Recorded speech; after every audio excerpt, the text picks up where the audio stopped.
Hey, good evening. It's Friday, April 4th, and welcome back to Everyday Talk 24/7. Thanks so much for being here. We've been talking about understanding the importance of the unseen world. So tonight I'm going to ask you a question. Why are you angry? We get angry. The question is, why do we get angry? And what we tend to do is, well, this situation happened over here. Um, this person did that. They were unkind to me, or they were unjust to me. Or I gave it my best shot and it didn't work out. I was treated unfairly. Whatever reason that you have for being angry, it focuses on taking your eyes off of what is unseen. You see, there is a right place for anger, but only if we put it in the context of fixing our eyes on what is unseen. Otherwise, we will be controlled by anger. If we only focus on what we see, if we only focus on what was done to me, if I only focus on the unfairness of life, if I only focus on the hurt that someone did that may have actually literally almost destroyed your life, if that's all you focus on, you're focusing only on the seen. See, I'm not diminishing the, the importance of things that are done wrong.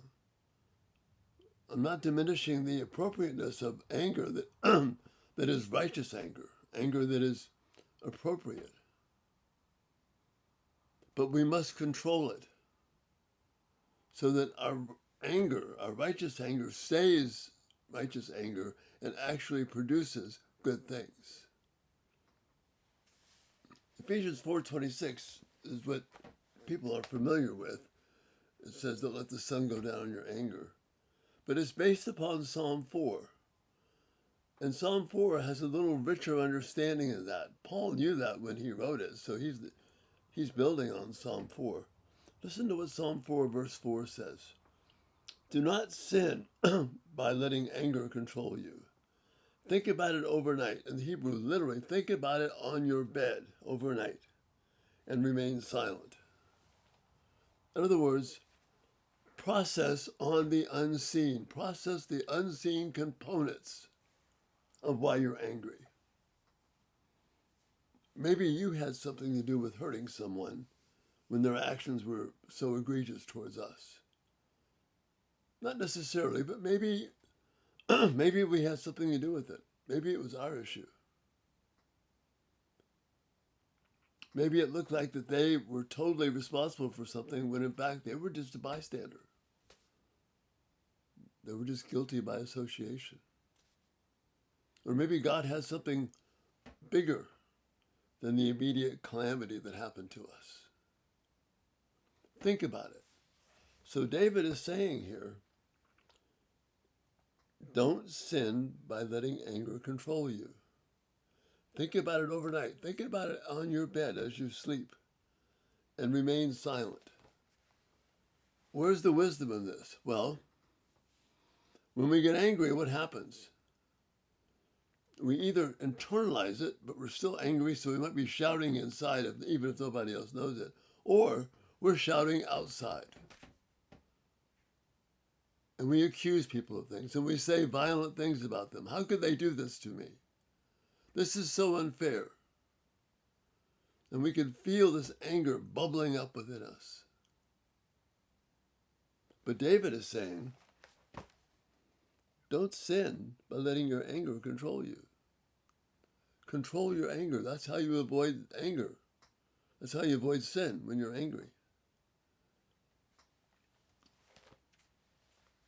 That immediate response that we want to give, that's because we are focusing only on what our eyes can see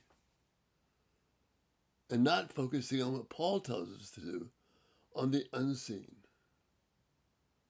So overnight, as you're sleeping, as you're praying, as you are thinking about it and mulling these things over in your head and in your heart, think about the other situations about why there might be something more than just what I see on the surface. Then in the morning, you can determine what action needs to be taken. Maybe it's something that you need to overlook and love. Maybe it's something where you misjudged the person and you acted too quickly. And now in the morning, you've got a better perspective on it.